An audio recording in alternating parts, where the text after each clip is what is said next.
Hello, welcome to Kitco News. I'm Niels Christensen.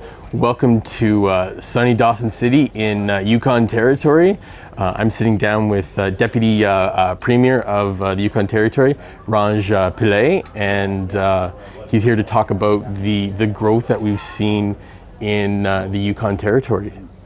Yeah, absolutely. It's been a extremely exciting last couple of years. Upon your last visit, there was certainly some interest, and now we're seeing the optimism actually turn into confidence. I think it was well said. You know, we have projects that are being acquired and seeing longer mine life, and now we also have projects that are being built as we speak at Eagle.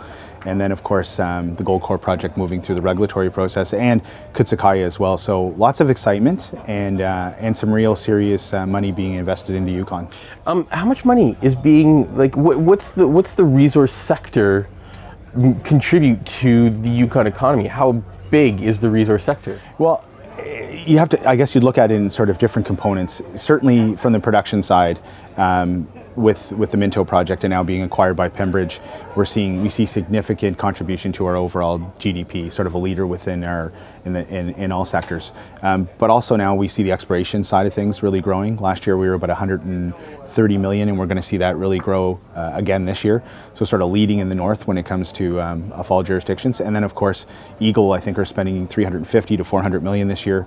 So on the out years, you know, we're going to see billions of dollars of capital expenditure. And then of course with that becomes our commitment to infrastructure. Last September we announced almost $500 million in new road construction.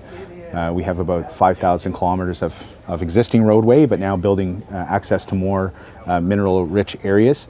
We also have investment going into our airports. So we have one international airport, which we would have flown into, 27 other aerodromes, aeroports, and seaplane bases to move goods and services. Well, okay, so that sort of leads me to my next question. I mean, I think one of the reasons, you know, like talking to a lot of the CEOs, you know, traveling around the Yukon, I think one of the reasons why there's this quiet confidence too is because they know they have the support of government of Yukon. You know, like the infrastructure. I mean, the proposed Yukon Gateway project. Yes. How does that add to the infrastructure that you already have?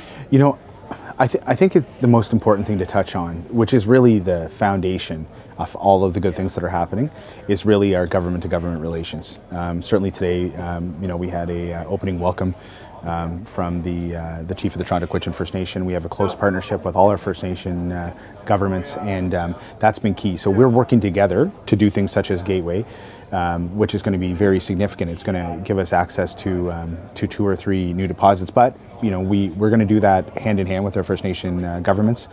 Their development corporations will play a large role in the development of that. So absolutely, having those respectful, workable relationships has really changed the conversation a lot, and it's been key. And so all things like infrastructure, and then of course, you know, the expertise that we have in the Yukon government for the Yukon Geological Survey and the data that they collect and share. And then of course we have phenomenal prospectors, very grassroots with you know, hundreds and hundreds of years experience between them.